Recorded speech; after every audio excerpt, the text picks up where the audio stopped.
Balik lagi pemirsa di Cawisan Ceramah dan Tausiah Agama Islam, masih bersama Cek Ical dan juga Al-Ustadz Al-Mukarram Beni Subandri SPDI. Tentunya kita sudah membahas beberapa poin tentang bagaimana kita memanfaat ke Al-Quran terjemah dalam kehidupan sehari-hari. Nah, balik lagi Ustadz tentunya ke pertanyaan Ical tadi, bagaimana lah Ustadz cara habaib, ulama, para ustadz tentunya untuk menggalakkan para santri ataupun para masyarakat agar tentunya bisa galak dan juga mau untuk mempelajari Al-Quran terjemah ini, Ustaz. Baik, terima kasih pertanyaan Cek Ical, luar biasa. Ini akan mempermudah anak-anak muda. Karena saya backgroundnya pendidikan, jadi tahu persis anak-anak ini tatkala dia merasa kesulitan, maka dia malah menghindar. Nah, kalau para kiai, para ustadz, para habaib, dan yang lain juga membantu ya untuk metode menjalankan bagaimana cara mempermudah anak-anak bisa memahami Al-Quran, ya tadi tahapannya adalah gunakan, manfaatkan Quran terjemah yang sudah disetujui oleh Menteri Agama, oleh Depak itu, untuk kita galakkan metode ini di mana? Satu, di TPQ. Tempat pendidikan Quran. Tempat pendidikan, taman pendidikan Taman Al-Quran. pendidikan Al-Quran. Iya. Terus lagi masuk ke SMP, ke SD, masuk ke SMP, masuk ke SMA. Berarti dari awal sejak dini sudah digalakkan ya Ustaz, ya, para generasi muda itu supaya galak dan juga hobi dengan membaca Al-Quran terjemah ini. Gitu, jadi gaya hidup dia nanti gitu loh. Contoh Ustaz, kita kan memulai Al-Quran itu membacanya dengan baca apa? Baca ta'awuz. Pertanyaannya, kalau membaca ta'awuz itu tujuannya apa? Ya kan, pasti tahu. Ta'awuz ditanya ke anak-anak, pasti udah tahu dia apa artinya. Tapi suruh baca, ta'awuz tahu apa? A'udzubillahi minasyaitonirrajim. Artinya apa nak? Diem. Nah, kenapa? Karena metodenya belum diajarkan. Kita ingat hadis Nabi, balighu anni walau ayah. Sampaikanlah dariku, kata Nabi, walaupun satu ayat. Artinya Nabi sudah mewajibkan karena itu sunnah dia. Nah, kenapa dia disunahkan? Karena dia ngikuti Al-Quran.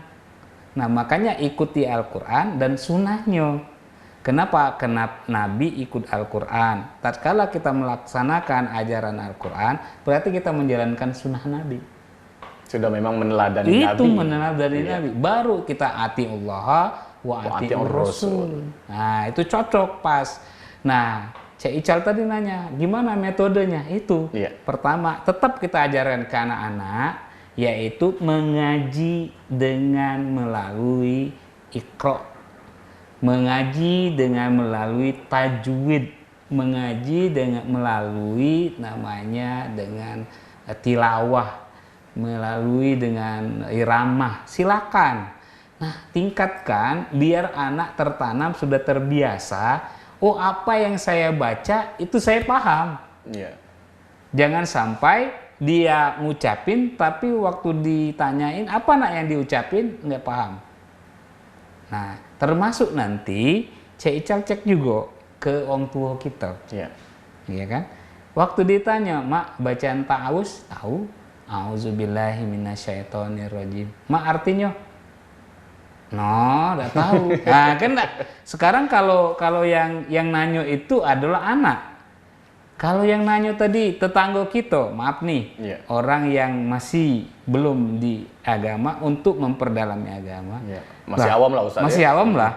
Pas ditanya, nah mak mana pengajian terus, tapi pas ditanya yang diajinya udah tahu. Kan termasuk apa, lucu mungkin, membingungkan. Ambigu ya. Ambigu. Nah, ini yang perlu kita tanamkan, kita manfaatin. Jadi jangan sampai generasi Quran ini nanti hilang. Nah, kalau sudah jadi dia baca, dia pelajari, dia paham, dia cinta nanti. Kan ibaratnya gini, ada orang yang baru jatuh cinta, ya kan?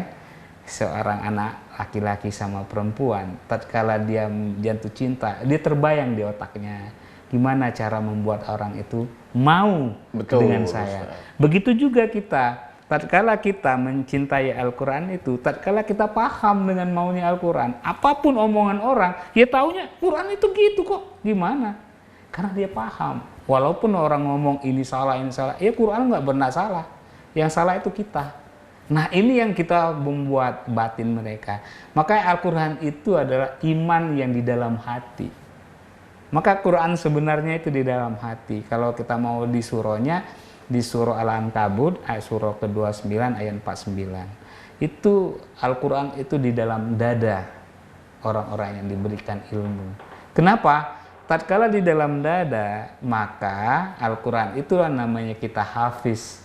Nah, cuman ditingkatin, orang hafiz pun kita harus dukung mereka hafiz Quran, tapi tetap memahaminya. Karena orang Arab ada hafiz, tetap disuruh memahami. Berarti Al-Quran harus digunakan tahapan. Satu tahapannya dengan memanfaatkan Quran terjemah tadi, membaca, mempelajari, memahami terjemahan itu agar kita bisa melaksanakan akhirnya. Endingnya seperti itu. Jadi tatkala kita sudah paham, nanti Islam ini tidak lagi ditekan-tekan karena berjalan dengan sendirinya. Contoh, kira-kira Cek Ical kalau makan mikir dulu nggak? Mikir dulu. Ustaz. Mikir dulu. Iya, nak makan apa? Nak makan apa?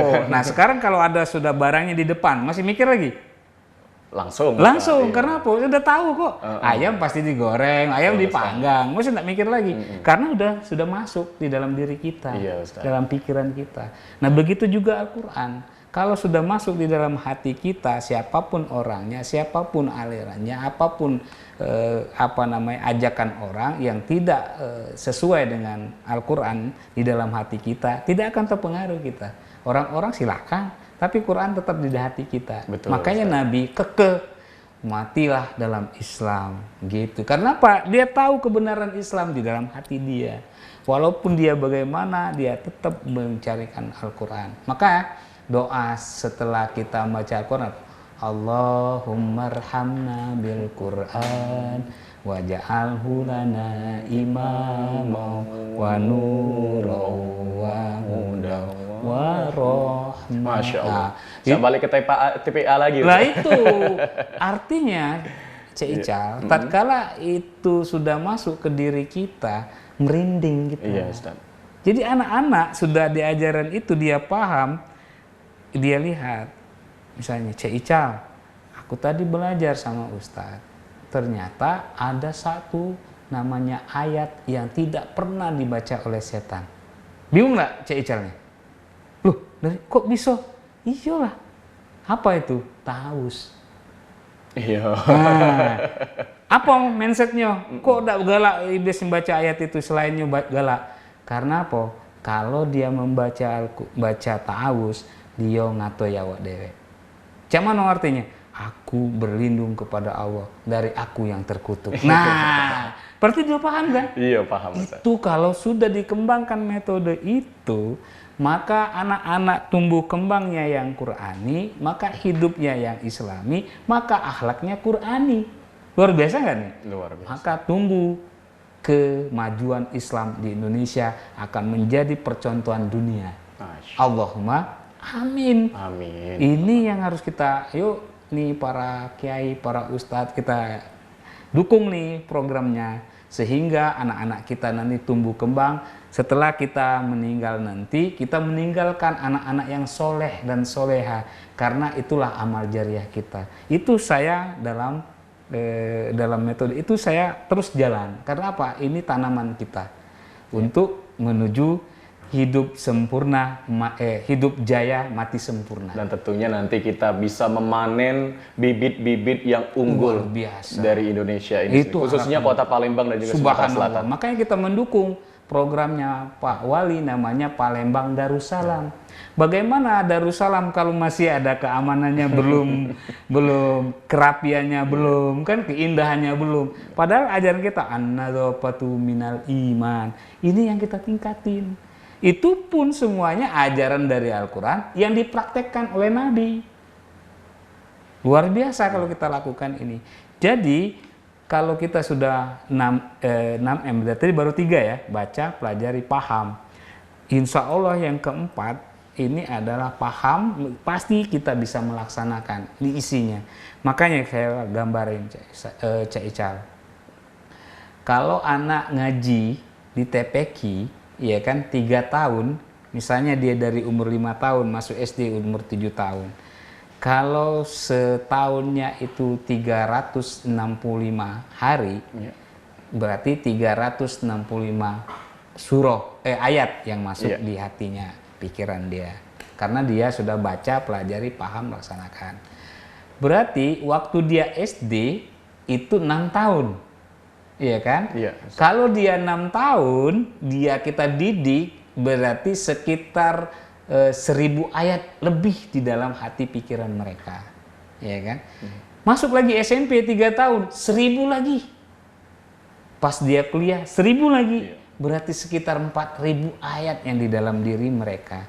Nih cikal bakal, waktu dia mau kerja, pekerjaan dia yang menjalankan Quran nih. Iya, itu pun kalau misalnya dididik 1 hari 1 ayat, Ustaz ya, luar biasa. Apalagi kalau misalnya dia setiap hari selalu ngamal ke berbagai macam ayat sampai puluhan bahkan ratusan ayat dibaca Al-Quran itu. Luar biasa. Bibit yang sangat luar biasa untuk Kota Palembang dan juga Sumatera Selatan. Jadi percontohan dunia ini nanti.